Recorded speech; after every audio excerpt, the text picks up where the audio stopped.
멀쩡하던 도로가 갑자기 푹 꺼지는 싱크홀 현상을 여러분들 뉴스에서나 혹은 여러분 삶의 주변에서 보신 일이 있을 겁니다. 이 싱크홀이 무서운 이유는 겉보기에 괜찮다는 겁니다. 아스팔트가 잘 깔려 있습니다. 건물들도 멀쩡하게 높이 서 있습니다. 사람들이 웃으며 지나다닙니다. 차도 오토바이도 문제없이 지나다닙니다. 그런데 눈에 보이지 않는 밑바닥에서는 비가 오며 물이 흐르며 씻겨져 내려가는 집안들이 있습니다. 그것을 지탱해 주어야 하는, 그 표면의 도로를 밑에서 받쳐 주어야 하는 진짜 기초에 해당하는 것들이 세월이 흐르면서 눈에 보이지 않게 다 무너져 내린다라는 것입니다. 오늘 우리가 살아가는 시대는 어쩌면 싱크홀과 비슷한 것 같습니다. 세상의 문명은 하늘을 찌르고 빌딩은 높이 산만큼 서 있습니다. 기술은 발달해서 인간이 하는 일뿐만 아니라 이제 인간이 기계와 로봇을 시켜서 할 일들은 어디까지 갈지 잘 상상조차 하지 못하겠습니다. 그런데도 불구하고 정작 사회를 지탱해 주어야 하는 기초에 해당하는 것들은 서서히 씻겨 내려가고 있습니다. 사회에는 정의가 필요합니다. 사회는 사랑이 필요합니다. 사회에는 인간됨이라는 가치를 제시해 줄 사상과 철학이 필요합니다. 사회에는 다음 세대가 어떻게 길러져야 돼서 그들이 어떻게 사람됨을 가지고 자라나야 될지 교육할 수 있어야 합니다. 그런데 정의와 진리와 사랑과 화합이라고 하는 그 기초는 중심부에서부터 안으로 무너져 내리고 있습니다. 이거를 깨달은 사람들은 경제가 발전하고 금융이 활황기를 갖고 대한민국의 명성이 이제 좀 세상에서 먹힌다라고 하는 외적인 현상을 고마워하면서도 속으로 매우 불안해하며 이 나라가 어찌 될고 걱정합니다. 이 사회가 과연 어찌 될고 불안해합니다. 오늘 우리가 읽은 에스겔 22장의 시대도 싱크홀의 시대입니다. 겉으로는 멀쩡합니다. 성전이 서져 있고 성벽이 무너지지 않았습니다. 예루살렘이라고 하는 명성이 그대로입니다. 그러나 안으로부터 무너져 내렸습니다. 하나님을 사랑함이 없고 뭔가 잘못돼도 이것이 잘못되었다고 외칠 수 있는 사람이 없습니다. 잘못되었다고 외치라고 나팔을 하나님께서 주신 사람들도 잘못되었다고 나팔을 불지 않고 그 사회에 잘 적응해서 살기만을 바랄 뿐입니다. 그래서 끝이 오는 것입니다. 권력자들은 그 권력을 잘못 휘두르고 나팔수들은 자신들의 파수꾼 역할을 감당하지 않습니다. 정직이 서야 될 자리에 거짓말이 대신했고 사람들은 서로를 이용하면서 살아갔습니다. 그런데 놀라운 것은 하나님께서 그 안으로부터 결국 다 무너져 내리고 있는 이 이스라엘의 사회를 무너진 속에서 그것들에 하나님께서 더 집중하시는 것이 아니라 한 사람을 찾고 있었다라는 말씀을 하신다는 사실입니다. 하나님께서 한 사람을 찾는다라고 할 때 그게 결코 어떤 완벽한 사람을 찾는 것은 아닙니다. 대단한 능력을 가진 사람을 찾는 것도 아니고 유명한 사람을 찾는 것도 아닙니다. 딱 한 가지, 무너지는 것을 막아설 사람이 어디 있느냐 하고 주님께서 거의 울부짖고 계십니다. 사회가 무너져 내리고 공동체가 무너져 내리고 가정이 무너져 내리고 주의 백성들이 무너져 내리고 있을 때에 그곳을 지나치지 않을 사람, 거기 서 있겠다고 다짐하는 사람을 주님 찾으셨습니다. 그래서 어쩌면 이 이야기는 지금으로부터 2600년 전의 이야기인 것만이 아니라 지금 오늘 2026년을 살아가는 우리들의 이야기이기도 한 것입니다. 오늘 본문인 에스겔서 22장은 한 사회가 어떻게 무너져 내리는지에 대한 이 부검을 진행합니다. 이래서 죽었구나. 이 사람은, 이 사회는 이렇게 해서 무너져 내렸구나. 그걸 한마디로 하자면 위로부터 아래까지 각계각층이 모두 하나님을 지웠다라는 것입니다. 고발하시면서 무너졌다 이 말이 반복이 되는데 정의가 무너지고 영성이 무너지고 나라가 무너져 가고 있는데, 위로부터 지도자, 위에서 지도자, 그리고 아래로는 일반 백성들까지 동일하게 타락했다라고 말합니다. 먼저 27절에 따르자면, 그 가운데 있는 지도자들도 먹이를 뜯는 이리 때와 같아서 불의한 이득을 얻으려고 사람을 죽이고 생명을 파멸시켰다. 리더십이 무너진 겁니다. 그러니까 사회가 무너지기 전에 리더가 리더답지 못하죠. 먼저 리더가 무너집니다. 근데 이 리더가 무너질 때에 이리 때라 그랬어요. 이리 때. 이 성경을 직역하자면 높은 관직에 있는 사람들이에요. 오늘날도 그렇잖아요. 입법, 사법, 행정의 권력들 어마어마한 권력이죠. 경제의 권력 어쩌면 그보다 더 크죠. 수사하는 권력, 언론의 권력 굉장히 크죠. 그런데 사회의 큰 칼을 하나님을 두려워하라고, 그리고 자기들에게 맡기신 시민과 백성들을 정말 건강하게 비전을 제시하고 이끌어가라고 주신 그 큰 칼을 가지고 어떻게 썼느냐? 백성을 집어삼키는 데 썼다는 겁니다. 그래서 이리때예요. 잘 품어주라고 암탉의 역할을 주신 거예요, 사실은. 여러분들이 사회에서 남들보다 리더십 위치에 있다라고 한다면 그게 바로 하나님의 부르심입니다.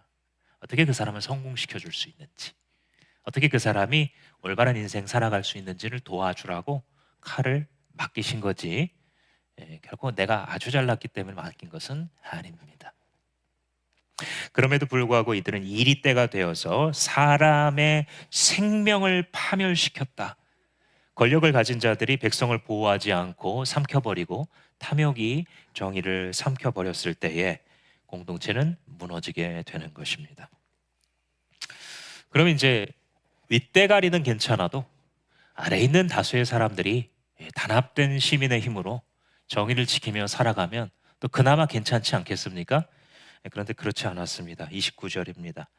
폭력과 강탈을 일삼아서 가난한 자들과 나그네를 부당하게 학대하고 괴롭혔다 기록하고 있습니다. 그러니까 지도자들만 욕할 게 아니었던 거예요. 그런 말이 있죠. 이 피지배계층은 자신들의 수준에 걸맞는 지배계층을 가지게 된다.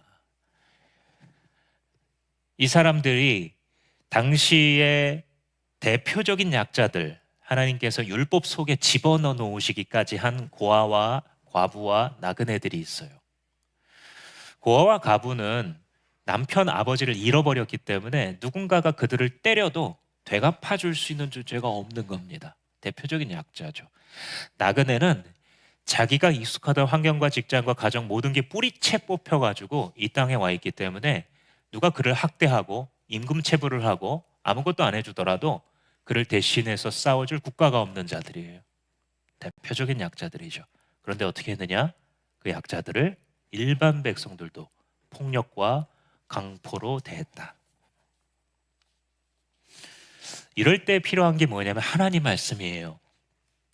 지도자가 좀 타락하고 백성들에게 타락한 각종 문화들, 오늘날의 휴대폰과 컴퓨터 화면이 우리들에게 계속해서 찬양하고 있는 그 각종 퇴폐적인 가치와 그 저렴한 문화들, 이런 것들이 아무리 홍수처럼 있다 할지라도 말씀이 제대로 선포되고 하나님의 말씀을 가르치는 자들이 깨어있으면 그 사회는 망하지 않습니다.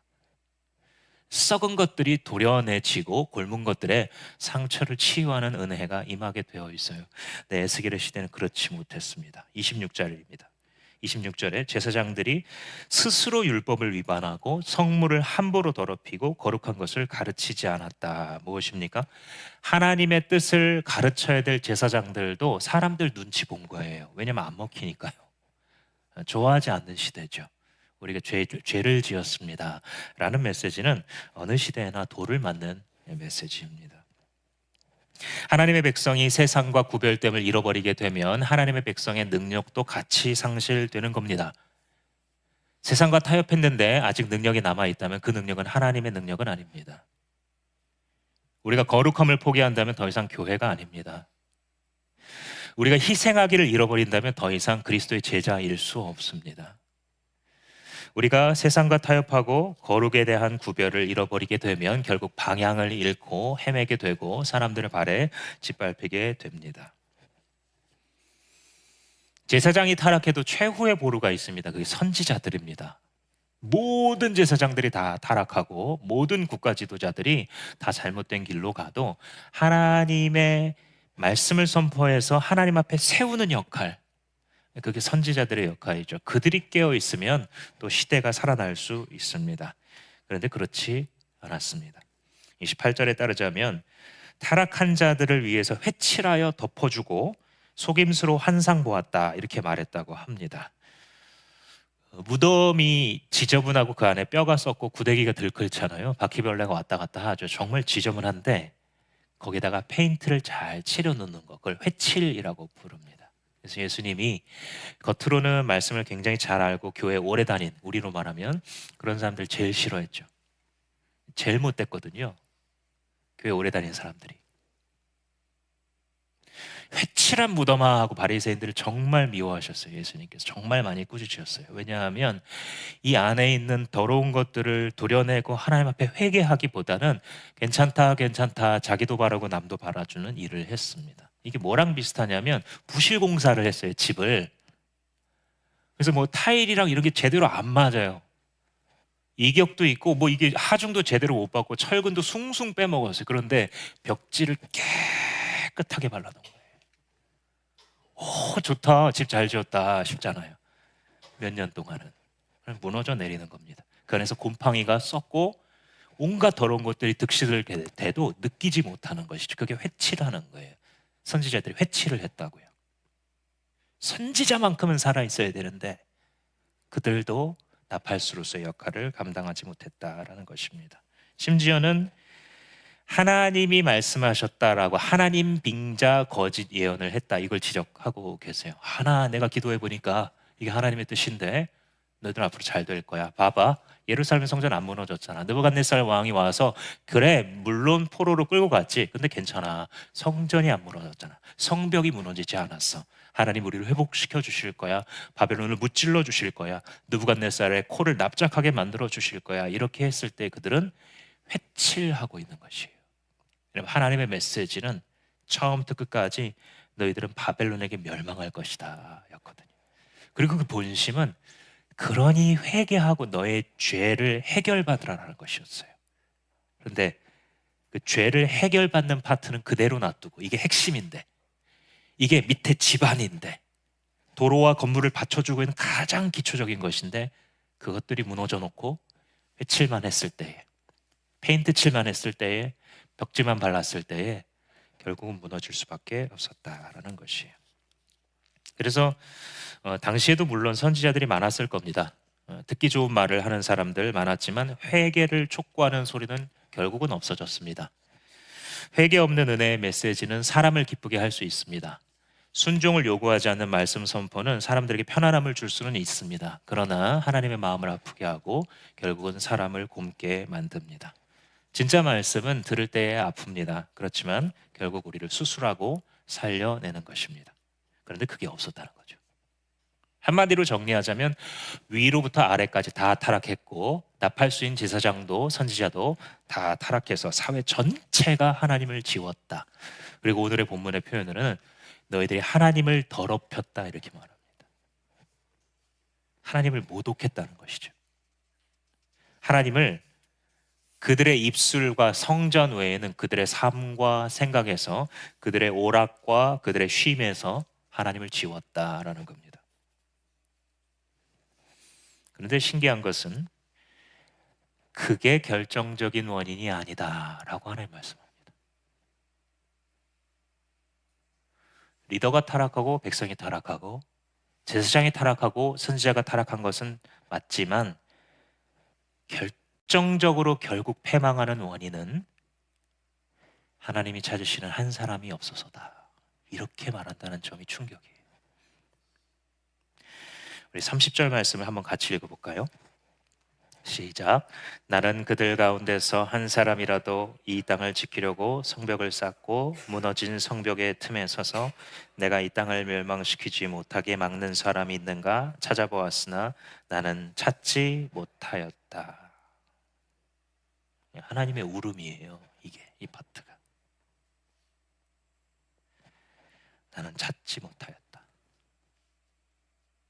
그들에게는 심판이 마땅하지만 그래도 그 심판을 뒤로 미루게 만들 수 있는 한 사람이 혹시 없는지 나는 찾고 찾아보았다. 근데 만날 수가 없었다. 하나님은 심판보다 먼저 사람을 찾으세요. 무너지는 공동체 앞에서 기도할 수 있는 사람 찾으십니다. 무너지는 사회를 위해서 회개할 수 있는 사람 찾아요. 무너지는 가정을 위해서 중보 기도자로 결심할 수 있는 사람을 찾습니다. 그런데 찾지 못하셨다는 거죠. 위로부터 아래로 모든 직종의 사람들이, 모든 하나님의 백성이나 일컬음 받는 모든 사람들이 다 하나님을 지워버린 이 소망이 없는 사회를 향해서 하나님께서는 마지막 희망의 끈을 놓지 않으시고 한 사람을 찾기 원하세요. 우리가 에스겔서를 지금 한 달이 넘게 묵상하면서 너무 지겨울이 많지. 주님께서 심판에 대해서 반복하고 그 얘기가 그 얘기 같아요. 너희들 음란한 여인과 같다. 너희들 이집트 남자 만나서 이렇게 하고 바벨론 남자 만나서 이렇게 하고 모든 사람에게 내가 키워서 내가 예뻐해주고 내가 사랑으로 그렇게 키웠더니 너희들은 그 남자 저 남자 쫓아다니는 음란한 유부녀와 같은 자가 되어 나에게 나의 마음을 괴롭혔다라고 주님께서 말씀하시고, 그래서 너희를 처벌할 것이고 심판할 것이고 등등이 너무너무 길어져서 여러분들 가운데 에스겔을 매일매일 큐티하면서 은혜를 받고 있는 사람이 과연 얼마나 될까 이런 생각합니다. 근데 그 지겨울 만치의 분량이 하나님의 울음의 분량이에요. 이걸 읽을 수 있어야 돼요. 선지서를 읽을 때. 그게 우리 죄의 무게예요. 지겨울이 많지, 지독하리 많지, 자기를 사랑하신 하나님에 대해서 무관심한, 그의 이름이 무너져 내리고 그의 이름을 둔 성벽이 무너져 내려도 내 집에 바가지 하나 깨진 것만큼도 신경 쓰지 않는 우리의 간악함과 강포함에 대해 탄식하시는 하나님의 가슴이 여기에 담겨 있는 것이에요. 이보다 1000년이 더 앞섰던, 1500년 가까이 앞섰던 아브라함의 시대에 소돔과 고모라에 의인 10명이 없어서 멸망했던 것처럼 지금 이 유다 땅의 멸망을 막아설 중보자 한 사람을 주님께서는 찾지 못했고 결국 심판의 불을 부으신다라는 것입니다. 그리고 이 패턴은 에스겔의 시대만이 아니라 구약 전체를 확장해도 결국 같은 결론이 나옵니다. 무슨 결론이요? 하나님께서 찾으려 하셨어도 의인 한 사람을 만날 수가 없었다. 사실은 이게 맞는 결론입니다. 그거는 이미 에덴 동산에서 결판이 났어요.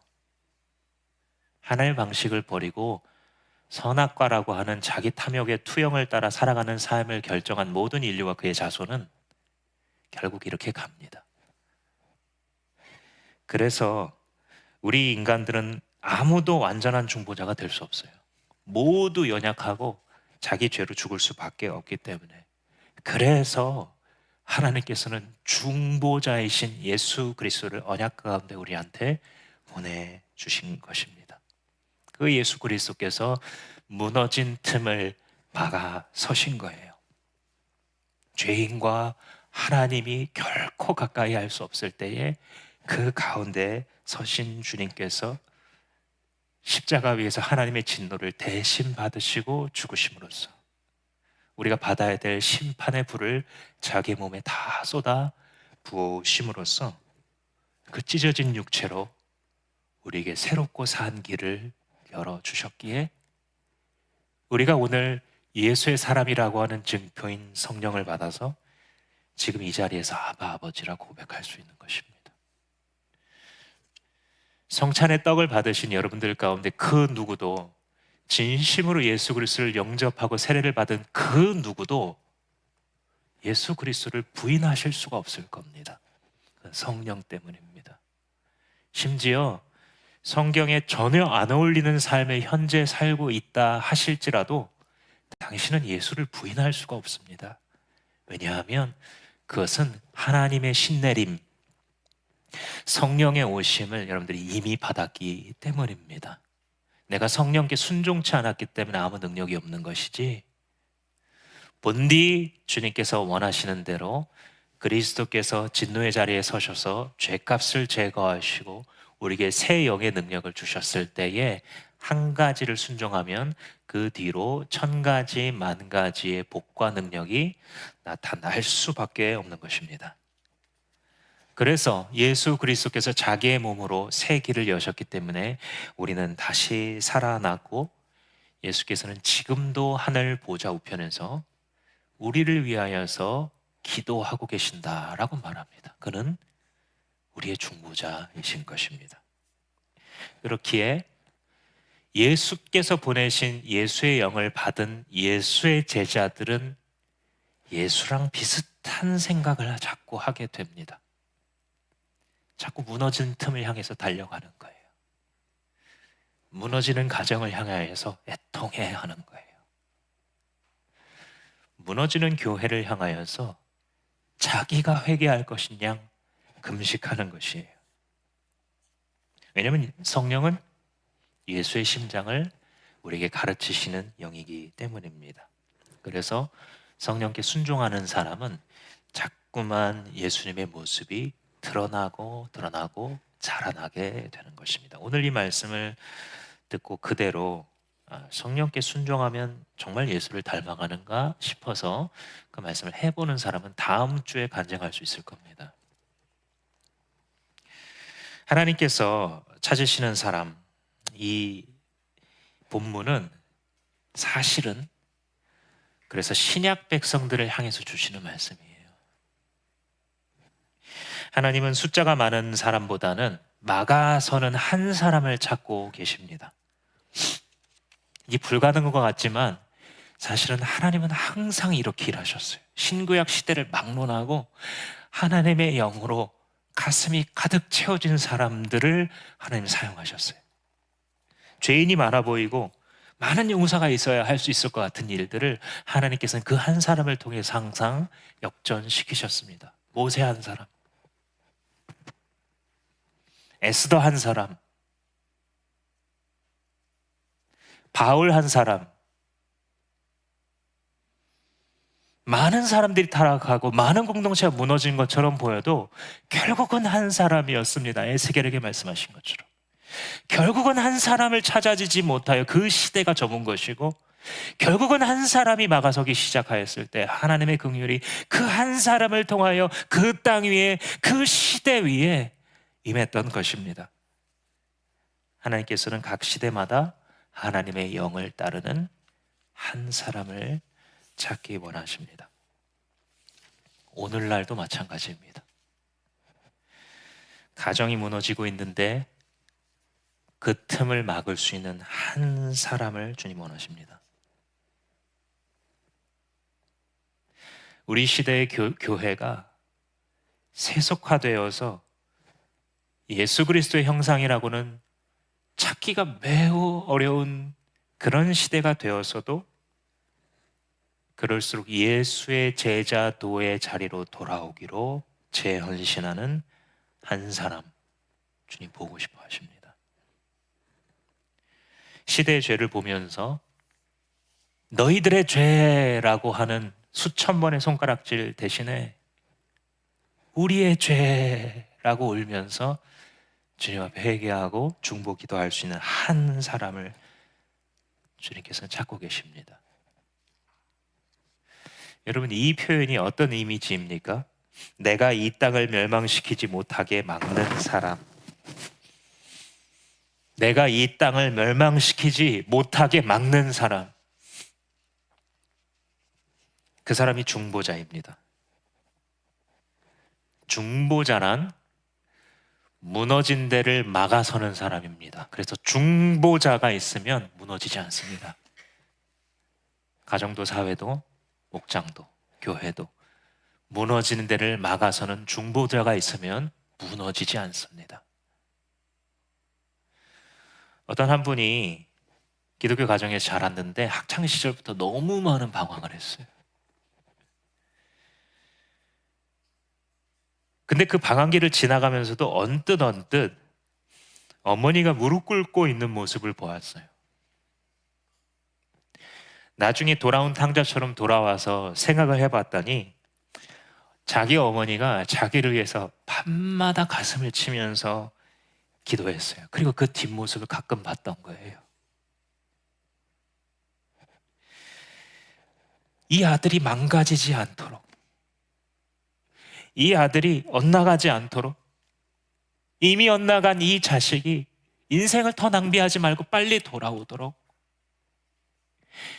이미 30년을 낭비한 이 아들이 빨리 주님께 회개하고 돌아와 남은 목숨이라도 주님 앞에서 행복하게 헌신할 수 있게 해달라고 그 아들의 무너진 삶의 틈을 어머니가 막아서고 계셨던 것입니다. 그게 중보자의 모습입니다. 예수 그리스도의 영을 받은 사람의 모습입니다. 여러분, 우리가 상처 입었을 때에, 우리가 쓰러질 때에, 우리가 비난받을 때에, 받지 않아도 될 비판을 받고 있을 때에 그 사람을 대신해서 무너진 틈을 막아주고 무릎을 꿇어주는 한 사람이 있으면 우리는 안 넘어집니다.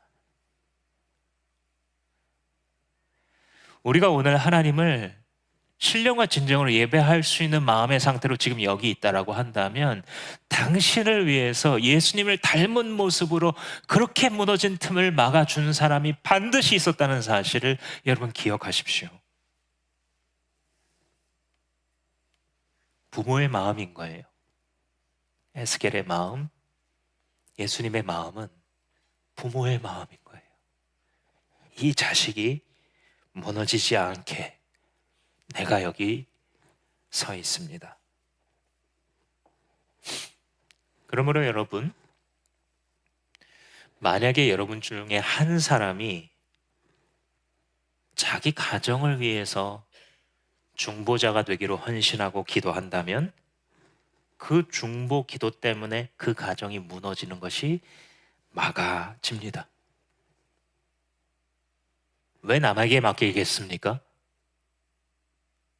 나에게 가장 소중한 이 가정이 무너지고 있다면 기도로 막으십시오. 교회도 마찬가지죠. 여러분들 중에 한 사람이 교회가 무너지고 있는 것을 위해서 중보 기도할 때에 그 교회를 향한 사탄의 괴계로부터 교회를 지킵니다.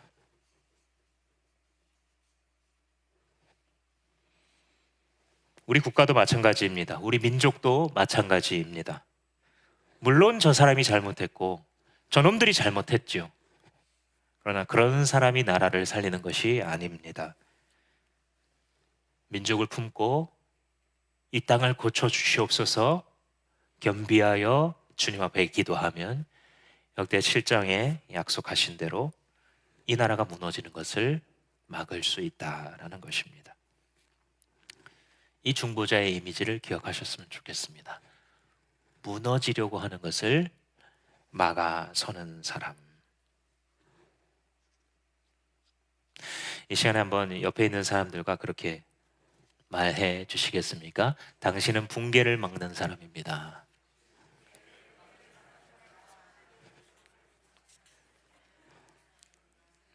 믿음대로 될지어다.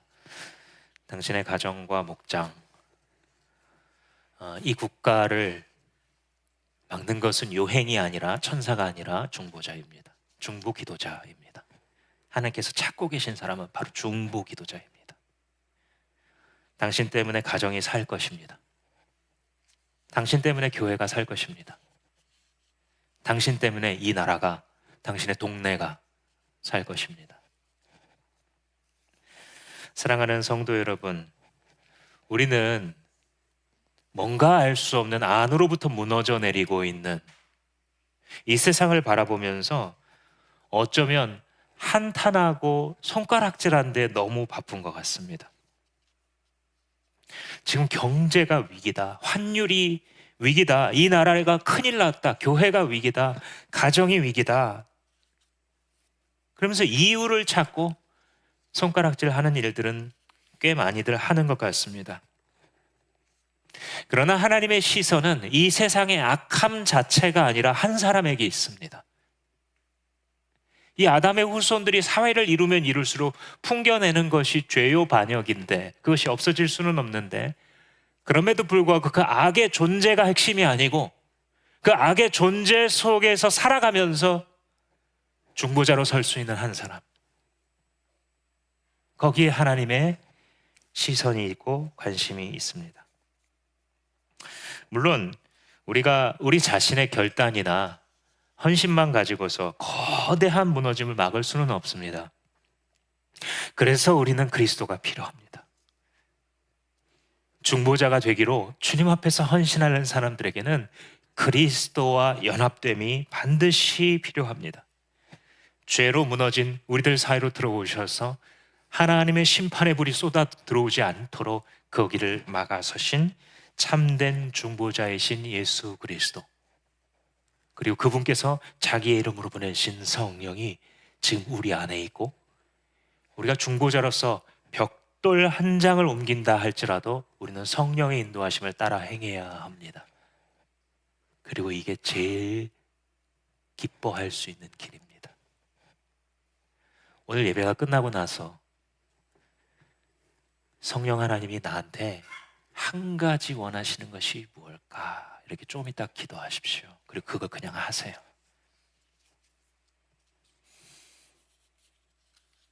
삶이 잘 되는 거 생각보다 그렇게 복잡한 게 아닙니다. 반대로 삶이 무너지는 거 생각보다 그렇게 복잡한 이유 없습니다. 기본기가 떨어져서입니다. 예수 그리스도의 손을 붙잡으십시오. 성령께 순종하십시오. 기쁨의 제사를 드리십시오. 당신을 부르시는 하나님 앞에 감사하십시오. 특별히 말씀이 들리거든 더더욱 감사하십시오. 여러분들의 재헌신과 평상시에 드렸던 것을 넘어서는 물질의 헌신으로, 그것이 꼭 교회 헌금이 아니어도 괜찮습니다. 물질의 헌신으로, 그리고 그 헌신의 다짐으로 말씀이 들린 분들은 이정표를 표시하고 사십시오. 여기 에베네셀의 하나님이 있었다. 여기 내 수치를 물러가게 하신 길갈의 하나님이 내 인생 몇 년도 몇 월 며칠에 임했다.